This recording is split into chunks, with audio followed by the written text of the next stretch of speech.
Hello everyone, today we're going to be getting into how to read sectional charts as a private pilot. No cut, let's just cut to the chase. Let's get into this video. I teach you exactly how to read them like a pro. You'll know everything you need to know after this video. All right, hello everyone. Let's get into how to read this actually. So I'm on ForeFlight, so there is going to be some these blue markers and like outlines and stuff, but that's nothing to worry about, all right? So let's get into this first. So let's go to a Class G airport.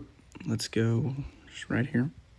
This one. So if you look at it, the magenta shaded line means a Class G airport. Now, the shaded line means something. So there's other airports, which I'll show you in a second, that are a magenta dotted line.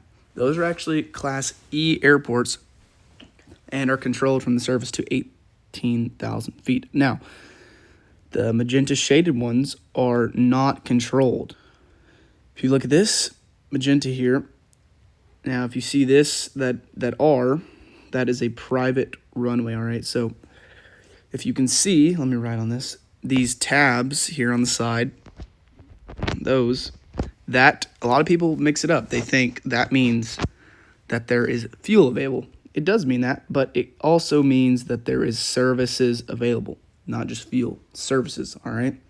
Now, the star that you see on the top here, right here, that means that there is a beacon at this airport, all right? So that means there's a beacon. So let's go over to here, and let's read through this. So Jones Memorial, that is the name of the airport. Right here, that is the identifier. So that's what you'd put in your flight plan, or when you're calling ATC, you say you're going to 3FZ. Now, most have a K in front of them, meaning United States. All right, so this 870 number, that is the elevation of the airport. So that's needed to know because most traffic patterns are 1,000 feet above that elevation. So the traffic pattern here, let's round up, it would be 1,900 feet.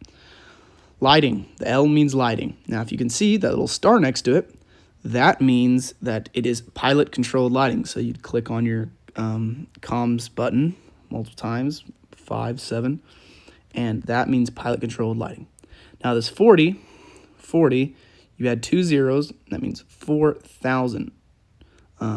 That's how long the runway is here, all right? 4,000 feet for the runway. 122.9 with a C next to it. That is the CTAF. That's the CTAF, all right? So 122.9 for the CTAF. That's how you talk to other pilots in the air because this is uncontrolled. There's no tower here. So you will be talking to other pilots to know where they're at. You're not talking to a tower, all right?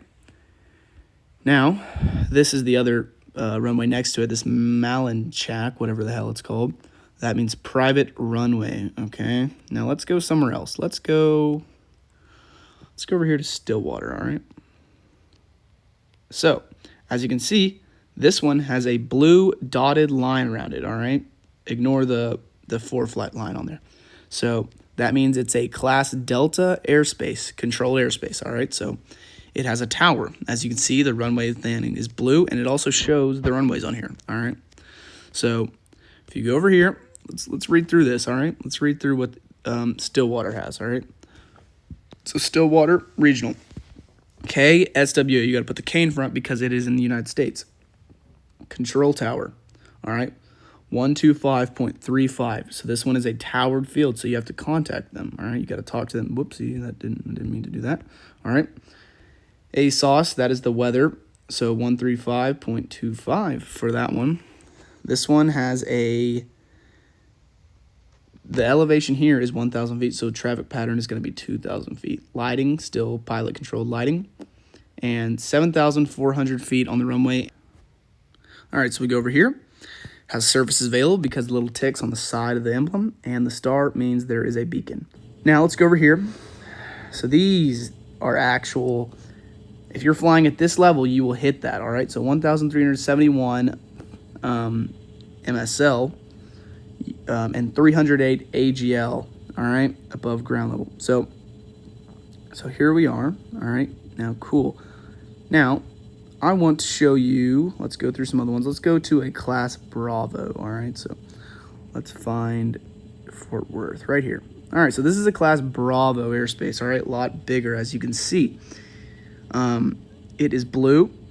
No, it's not dash, it's just blue, all right? So you can see over here, there's a delta within this airspace, all right? Class Bravo airspace has lots of airports in it, all right? So Dallas-Fort Worth, this is for the VOR, all right? That Maverick, that's a VOR, okay? See, right here, that's a VOR. So that is not your control tower frequency. That is the frequency you're gonna use for the VFR when you're doing IFR approach and stuff. Now that VOR stuff is a little more IFR, so we're not gonna go too in depth on that. Okay, Dallas-Fort Worth International, KDFW. Control tower frequency, 124.15. ATIS 123.775. Now the control tower, you use all these. Now, if you're flying into something like this, you have to get permission to enter a Class Bravo airspace. So they're going to tell you which control tower to contact. All right. So to enter a Class Bravo airspace, you have to have clearance. All right. So that you have to have clearance. Let's get out of here. Now I want to show you a class. Let's go to a class Charlie here real quick. Alrighty. Now, here we go. We have a class Charlie. It is a magenta, not dashed, not shaded, magenta line. It's, so class Charlie, this is one below class Bravo. You need two-way communication to enter this. You don't need permission, but you do need to talk to them. All right, so if you go over here, you have two airports in this area. So you have KOKC and I believe Wiley Post right here. Wiley Post is a class Delta.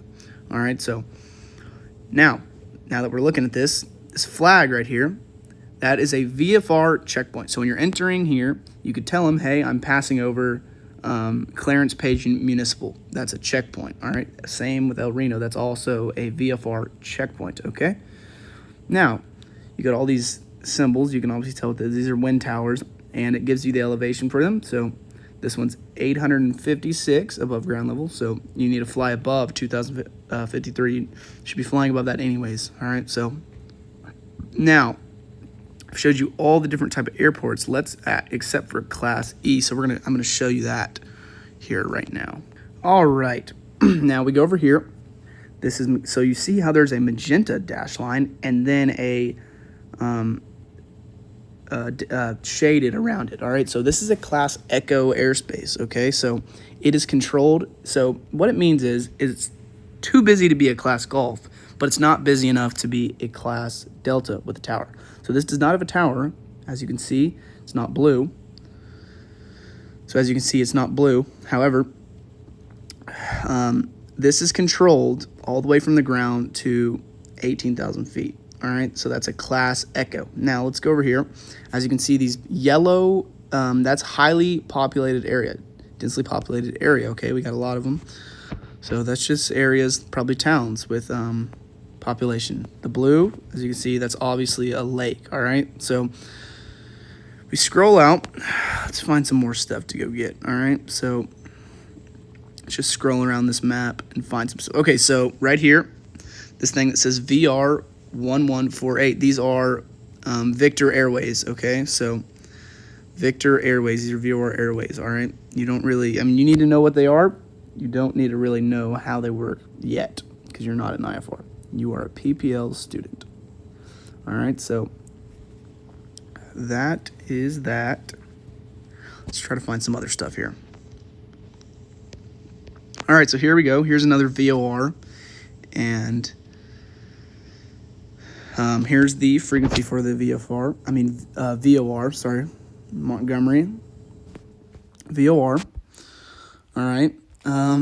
Let's find some, I'm trying to find some stuff for you. Okay, so these colors mean higher elevation. All right, so over here, elevation is lower. It's like greenish. You can find a like cheat sheet for what each color means, but it's related to elevation. So as you go over here, as we can look at it, let's go look at the elevation for this airport. So the elevation here is almost 4,000 feet. So compared to 1,000 feet where we were at, it's a lot higher. Okay. Let's so yeah. Now,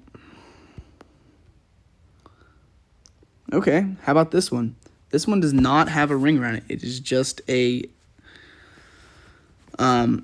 it's just a airport, right? So that airport is uncontrolled until 1,200 feet, where the shaded are up to 700 feet, okay? Let's find something else. Private runways, as we discussed. Now, if you see a R and it's shaded in red, that means it is a hard surface runway. So these are soft field. So this is like a grass runway, all right? So that's what that means when it's not shaded in, okay? Now, let's try to find one that is shaded in. I don't think we're going to be able to because I don't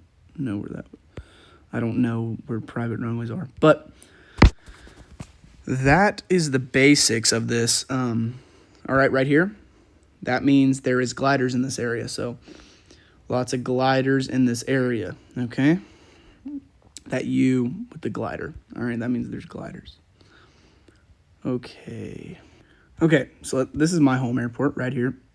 Now, as you can see, there is this dashed line all around it. It's not dashed, it's more of like a bunch of knives sticking out of it. Think of it like that. But that is a military airspace. So if we go over here, we're in a military airspace, okay? So I don't know why I can't see Fort Sill on here, but that is a military base. So that's what that is, all right? So there's a lot of these. So I should probably make another video on special use airspaces, and I will, okay? So we will explain that in the next video, what the different types are. But there's military, controlled firing, lots of stuff that I'll go into next video, all right?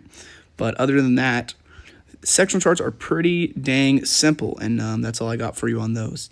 So let's go back to this, and let's go over this one more time, all right? So let's go over this stuff one more time, all right? So Halliburton Field, that's the name. Duck, K-Duck, that's the identifier. AWAS, that's where you get your weather from, 119.075. Elevation is 1,104. It has pilot-controlled lighting. Runway length is 6,600, and the CTAF is 122.8. These little things on the side, that means there are services available. This means there is a beacon available that has a beacon, and this means a populated area. I'd like to find some more MEFs. We can go through some more MEFs, minimum elevation figures. All right. So, bang, minimum elevation figure, and that is the figure within this square, all right? Within each square, as you can see, there's squares of lines of longitude and latitude. I'll show you, I'll highlight it here. So, these squares, and there's the top is right there, all right? So, these squares, 1,800, if you fly at 1,800, you will be safe, all right? So, that's all I got for you on this today. Sectional chart breakdown. Also, wait, before we go, this dashed magenta line, that is that you're going to use that on your calculations for your flight plan. That is compass deviation. So that's all I got on that one. So that's sectional charts. They're very, very simple. I don't really know what else I can go through here. They're very simple. Sectional charts are very simple. Things get a little harder past sectional charts. All right, so that's all I got for sectional charts today, but I will see you in the next video, all right? I hope you learned something, and the next video will be on the special use airspaces, all right? So it's good to learn those. All right, see you.